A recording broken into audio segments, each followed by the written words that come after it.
Hey everybody. So Word changed their formatting, so the technology is a little different this week, which might result in me having a couple hiccups along the way. But I think it's recording. I think we're on flow with everything, so let's get going. This week we're going to have a very brief lecture. We're going to cover some hot topics regarding representation, specifically two, which is felony disenfranchisement and gerrymandering. We're also going to do a very brief dive into looking at exactly how we vote the way we vote, identifying three characteristics that lead to the way we cast our ballots, and a little bit more, including a dive into examining what proportional representation is, an electoral system that we do not have in the United States, but is worth examining. All right, so let's see if I know how to change the slides. All right, I know how to change the slides. We're making progress. We're on to something. So the learning objectives for the week are to define proportional representation and explain if it exists in the United States, which it does not. Additionally, we're going to look at what three factors drive voters to vote the way they do. We're going to look into the issue of gerrymandering, its origins, and how it tends to work. And we're going to look at the role felony disenfranchisement plays within this nation and within specific states. So let's get going. Well, I want to start by just giving you a simple definition. Some of you brought this electoral system up when you talked about your ideal system of elections. But I just wanted to make sure we had a slide at some point that examines it and understands that this does not exist within the United States. That is why we did not cover this during our elections and campaigns week. Well, proportional representation, simply put, it's distributing seats in a body of government based on the proportion of the vote that party obtains. So within this electoral system, you see a shift in the way Duverger's law works. Remember, that's Duverger's law. It asks two questions to identify why we have a political party system that we have. And these two questions were, what percentage of the vote is needed to gain representation, and are people encouraged to vote honestly? Well, within a proportional representation system, that threshold to obtain representation is much lower. You see it in some states being as low as 5% needed to obtain representation within the parliamentary system of government. So, in places like Israel, Germany, Switzerland, the UK, and various nations abroad, they have systems of proportional representation. This oftentimes, when you utilize Duverger's law, you see that it opens up doors for multiple political parties. And instead of having two dominating political parties, you often see a vast amount of political parties in a proportional representation system. Now, once again, this is not within the United States, and this does encourage the creation of small minority parties. But what happens with those small minority parties? You tend to see a two-sided coalition formed within certain collectives within a proportional system, which results in systems that operate similarly at times to a two-party political system. So proportional representation summary, it distributes seats in a body of government based on the proportion of the vote that party obtained. And additionally, we see that this is not present in any state within the United States of America. So when we talk about the US, I do want to very briefly, oh, this is a weird aspect. All right, cool. Now we're on the same page. Still dealing with the technological shift. Why did PowerPoint have to update in the middle of a semester? So let's dive into looking at why we vote the way we do. Political scientists have tried to measure what drives people to the polls consistently over generations. And through these studies, we've identified three general arguments. One is party loyalty. We vote according to our party loyalty that we often establish through family ties, either in retribution to our family members or aligning with them. I know that I mirror my father's political sentiment, as that was primarily the avenue in which I obtained my understanding of politics as I grew up. And I am not going to shy away from the reality that I mimicked a lot of his sentiments and adapted his ideologies. And I would argue that my voting aligns with the being driven by party loyalties. Now, beyond simple party loyalties, you do see two primary things that drive people to change how they cast their ballot in specific elections. These specific things are issues involved and candidate characteristics. So let's look at issues involved real quick. Now, you can have a significant issue that is dividing a legislature and resulting in ballots being cast for either side of the political spectrum based on a single issue. We see that this issue currently could be identified as reproductive rights, immigration, or the economy at large. These three issues are the most substantial ones being addressed in the current political landscape. So when we talk about issues at large, we want to make a distinction between two types of issues: spatial and valence issues. Spatial issues offer a range of possible options and choices, options existing on a general spectrum, while valence issues are issues where all voters prefer a high value. Think of an example of a valence issue is a well-functioning economy, which is one of the three primary issues that are relevant in today's election. So we have a valence issue regarding the economy. We all want a higher functioning economy, just like we would all want more honesty in representatives. This is a valence issue. We all have a unanimous agree that the higher levels of it, the better it is. The higher functioning of our economy, the more we approve of it. We also have spatial issues. This is where you see a little bit more division. You see there are a range of options to addressing this issue. Think of minimum wage as the best way to quantify this. In some states, you could advocate for 15, or it could be like me in my Virginia state where I was born, where it's $7.25. I'll tell you from personal experience, it's a sad minimum wage to work for. And we also see that these issues, spatial issues, provide millions of options. Well, maybe not millions, but in some scenarios, millions of options in which you could address this issue. Think of minimum wage at the different levels in which you can maintain a minimum wage. Think of reproductive rights, Roe v. Wade, pro-choice, pro-life, however you frame that issue. Think about the issue and the diversity of ways you could address this regarding legislation. Spatial issues allow for a significant diversity in which you could address the issue, resulting in significant disagreement oftentimes regarding these issues. So we also see the way people identify regarding a single spatial issue, like women's reproductive rights, pro-choice, pro-life, Roe v. Wade, Dobbs v. Jackson, however you frame it, where they identify on this spectrum regarding that issue can signal the political party they may vote for. We may see this leading a significant amount of individuals on either side of this single issue of women's reproductive rights in this current election. Now, we also may see spatial issue differences regarding minimum wage that could tend to drive somebody to cast their ballot the way they do. That was an issue that was more salient in previous elections than it may be today, but it does illustrate what a spatial issue is. Now, additionally, we want to look at candidate characteristics. This is pretty evident in today's politics. We know that Donald Trump was a very unique candidate that we had not seen in the general scope of American politics. And that's why, in many eyes, he garnered a significant amount of the vote. Many individuals vote for his unique candidate characteristics as the driver that led them to break from their previous party loyalties, made them dismiss their sentiment on various issues involved, and focus primarily on the candidate characteristics. One of the primary drivers for why people vote the way they do. So why do we vote the way that we do? Party loyalties, issues involved, and candidate characteristics. So we look at party loyalties. 80% of Americans maintain the same party identification throughout their entire lives. And this is often adopted at a young age in reaction to your parents. So that a study driven by political scientists revealed a significant tendency to favor your party loyalty established at a young age. I'm just trying to make sure I see that we cover everything. And we do remember just generally that issues involved do change with each election, but do mobilize millions in every single election to cast their ballot. Oftentimes individuals who would not vote otherwise. And of course, the candidate characteristics. Probably don't have to spend much time on this one, as we know. They can drive or discourage individuals from going out to vote. So let's dive into our bit more hot topic, sticky issues.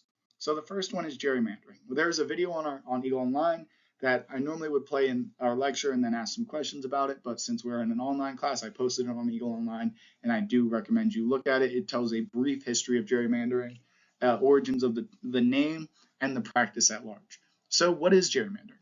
Well, gerrymandering relies on single-member districts. These are districts in which you have a collective that has the ability to vote for one individual to maintain one office.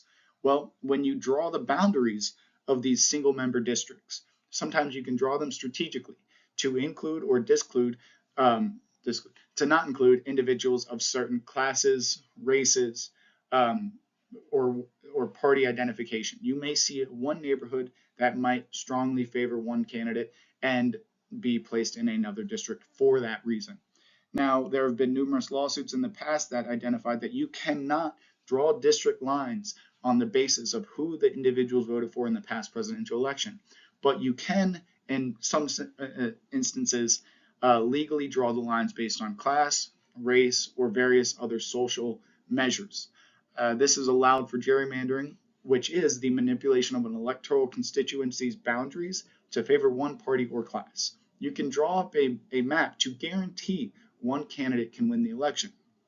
I always do a visualization on the board where I draw 4 Ds and 4 Rs, and I show how we can divide these voters into resulting in 3 different bodies of government. One that is equal representation, where it is equal based on each party because you have an equal number, and then we could draw it up strategically and utilize the practice of gerrymandering to favor one party over the other based on just how we draw the electoral maps.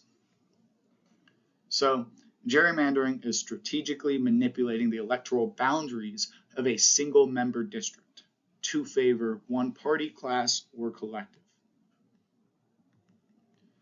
Now, in many states, the state legislature has the ability to redraw district maps, and it oftentimes results in the party in the majority having the power to redraw the district during a census year.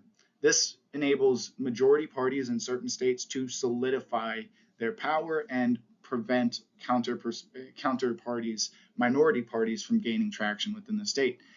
We also see some states have identified a flaw in this, as we have had significantly gerrymandered districts. So some states have brought a bipartisan commission to address the redrawing of district maps, mitigating the harms of gerrymandering. But we still see gerrymandering is present today. And the next slide will illustrate this by providing an example. Some of the most gerrymandered districts that exist in the United States that still exist to this very day. So let's look at these districts.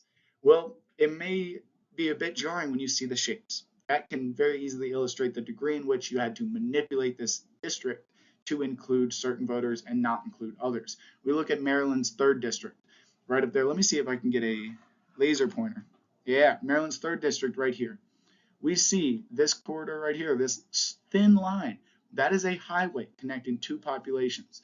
Now, you have to have the districts connect, but the connection does not have to entail some degree of population. It just has to have a geographical location. So you see highways often utilized right here in some parts of these districts to connect communities that vote similarly.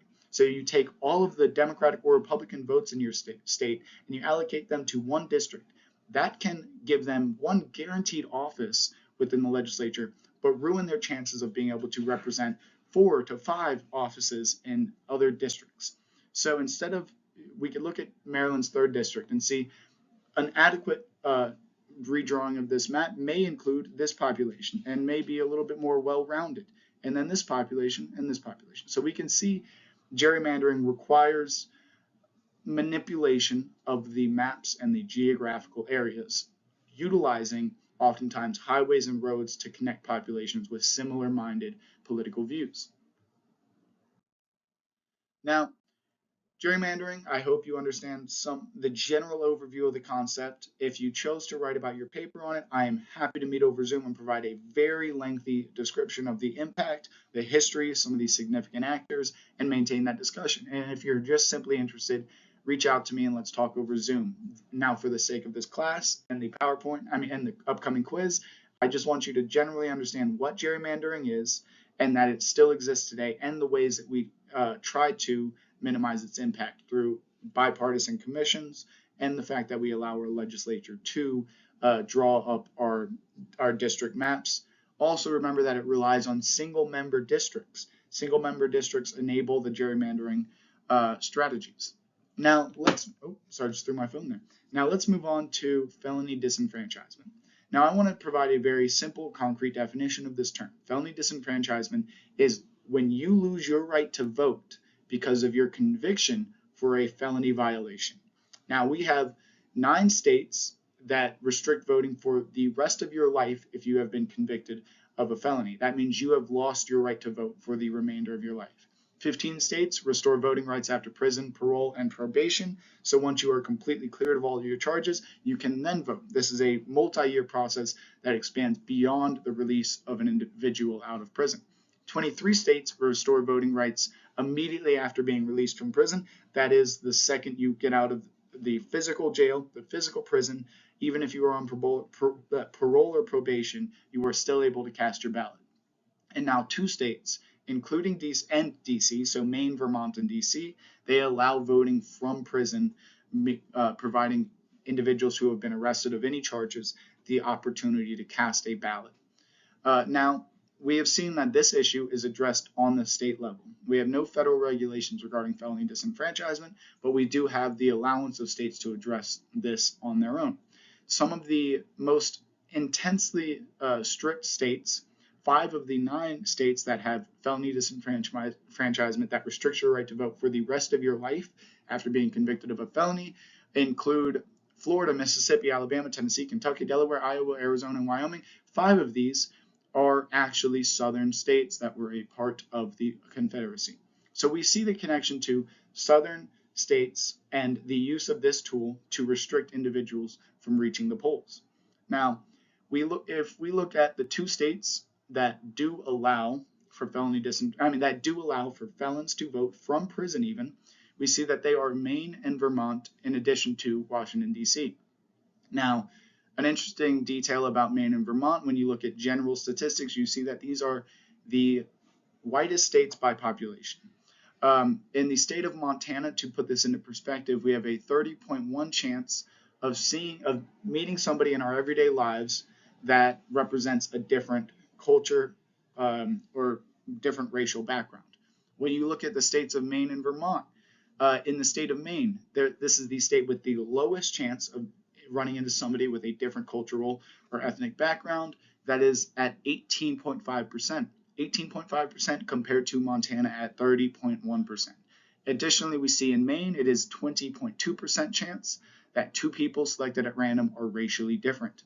So we see that race is a driving factor, and it is hard to ignore this reality. Now, there are some states that this is not as significant of a factor, but when you see the connection to the southern states, representative of the Confederacy, 5 out of the 9 with the most strict felony disenfranchisement laws, and additionally, you see that the 2 states that do not have felony disenfranchisement are racially the least diverse. We can see a strong connection between the 2 factors, although it is not the rationality in every single state for enacting this policy, and that has to be clear.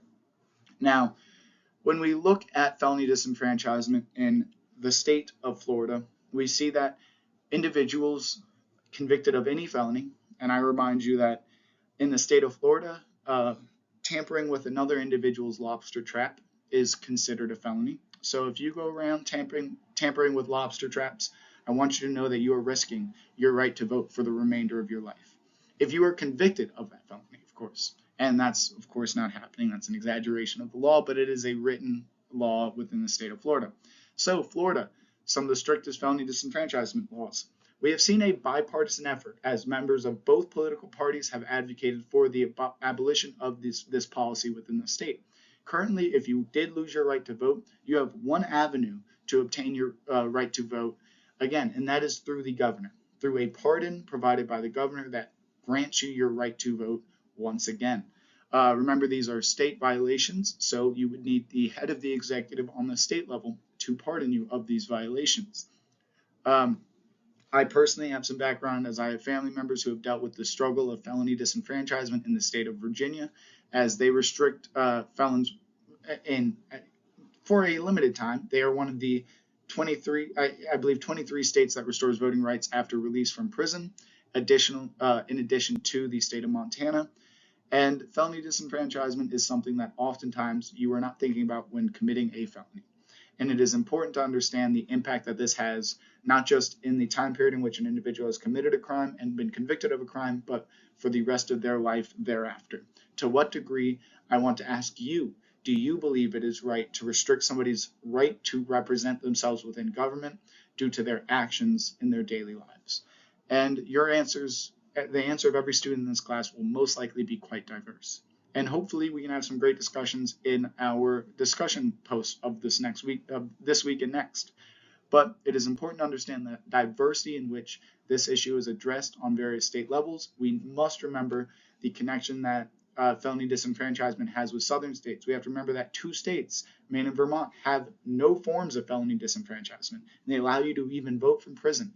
We have to know what felony disenfranchisement is at large, and that it is losing the right to vote after the conviction of a felony. So I provided a little map right here that provides an overview of the states that have felony disenfranchisement laws. We see Montana has legislation very similar to Virginia, my state of origin, in which we restore the vote after prison. But in many states, especially clustered here in the Southeast, you will lose your right to vote for the remainder of your life after being convicted of a felony. Additionally, we see Wyoming, Arizona, Iowa, and Maryland and Delaware also having these similar policies, but you must notice the cluster in the bottom right. And we see the vast majority of states restore your voting rights after prison, parole, and probation, as we see the dark blue representation there. And it is very important to understand felony disenfranchisement laws within your state. There may be a question on the final or the quiz regarding felony disenfranchisement in the state of Montana, which is that you have your right to vote restored after prison. Now, this was a very short week. This is the last slide, and then I just have some overview to cover. But I want to ask you one more question. When you vote for representatives, who are you voting for? Do you believe you're voting for a delegate representative or a trustee representative? Are you voting for somebody who, when elected, will do what the majority of their constituents believe is the best? Or are you voting for somebody who, when elected, will do what they believe is in the best interest of their constituents? Let me rephrase that. Delegate representation is when we elect a representative to do what we believe should be done, to represent the majority will within their district. Now, when we have trustee representation, we elect individuals who we believe have a high capacity of knowledge, and they must utilize their own free will to think deeply and identify what can be done to benefit their constituents. Delegate representation relies on more interaction between the representative and the constituents. They are directly representing the needs and the will of the people who elected them. A trustee representative is advocating for the needs and the will of the people who represented them, but more indirectly. They're focusing more on the policy positions and how they will impact their constituents. Think of it this way. When you elect a representative, do you want somebody who is your neighbor, or do you want a high-achieving economist? And both answers are adequate. Both answers are respectable. And this is one of the most significant dividing lines in how people vote. Are you wanting somebody who will listen to you or who will think for you? Both have their benefits and both absolutely have their detriments. But it is important to remember what a delegate representative is and what a trustee representative is. This is the last slide of content for this week. Primary overview: why do we vote the way we vote? What is gerrymandering and what is felony disenfranchisement, and how do those things impact our lives? So what do we learn? What is proportional representation, and is it present in the United States? That is where you gain representation within the legislature based on the percentage of the popular vote you or your party obtains. It is not present in the United States. Additionally, we look at what drives voters in the United States: party loyalties, candidate characteristics, issues involved. Issues involved can either be valence or spatial issues. We also see gerrymandering. What is gerrymandering? Well, it's the manipulation of electoral constituents' boundaries to really just favor one party, one class, or collective of individuals, and it still exists to this very day, although we have the opportunity to redraw districts every census year, often led by bipartisan committees or by the majority party within the legislature of the state. Additionally, what is felony disenfranchisement? For one, it is when you lose your right to vote because you were convicted of a felony violation. And how many states restrict voting for the rest of your life? It is 9, 5 of which are in the southern states. And how many allow voting from prison? And that is 2 in addition to the Washington, D.C. Now, what's due this week? we're wrapping up. We're getting really close to the end. We have our last assignment. Complete the final assignment, assignment number 4. It's a 3-2-1 observation assignment. You've probably done something like this before. It should be one of the easier assignments. And then once you're done with this, make sure you go over your grades in this course. Make sure every assignment you've submitted, I have graded, and if I haven't, bring it to my attention. I believe I have, but sometimes something falls in the cracks, especially if you turn something in late. So make sure you get assignment number 4 turned in, and then pat yourself on the back because you have completed all of the assignments. And all you have to do from here is one more quiz, your final exam, and your final essay, and you are done with this course. So additionally, make sure you go through your readings. The readings are connected to this week's assignment, which is assignment number 4, the 3-2-1 observation. And really, check your grade and communicate with me. If your grade is too low, communicate that you are concerned, and I will work with you to raise your grade. Communication is the most important tool in college, so utilize it. If I did not grade something correctly, check my work. Check my work just like I'm checking yours. Call me out, email me, and ask, I believe I met the requirements. Why is it that this correction was made on my assignment? I will either provide you an elaboration, explain myself, or I will correct the grade. I believe I've graded quite adequately, but I've talked to some of you about some points and heard some of you out regarding communication and expectations in this course, which has resulted in a little bit more flexible grade. So if you communicate, you will get a listening ear. So let's work together. We're really close to wrapping up this course. I have graded all of your midterms. They are all completed. So that means I have given you all 82 million markups on how to improve your essay for the next step and submit it as your final paper. You will probably be a bit overwhelmed, confused, and concerned when you open up your midterm, but relax, breathe, because I am accessible to every single one of you. Email me, reach out if you have any questions, concerns about your midterm, the direction you have to go to write your term paper, the grades you got, the grades you think you will get on your final paper. Communicate. I will schedule a Zoom. I will explain every single comment, and I will work with you to get to a point where we both understand how to improve this paper. And also, cat visit. Hello, everybody. Hey, Mo. Say hi. Don't attack me. Thank you. Goodbye. All right. So make sure we're all feeling good in this course. Check your grade. Reach out to me. Let's do this together. I'm not trying to lecture and scream at a computer screen this whole time and then just enter in grades for faceless names. I want to meet you. I want to get to know you. I want to connect with you and find out how to make this class tailored to what you want to do in life. So thank you guys. It's been great. We got just a few more weeks, and this cat maybe won't be here on the next lecture. She's just all in my face. But again, thank you guys. Enjoy your break this week. It's a more casual week. We got some simple content to understand. Just a 3-part lecture. Remember those 3 primary takeaways. And we're doing great. Thank you guys. Again, the communication means the world to me because it makes my job, for one, easier and a lot more enjoyable. So thank you. Have a great rest of your week. Talk to you next week and hopefully via email this week.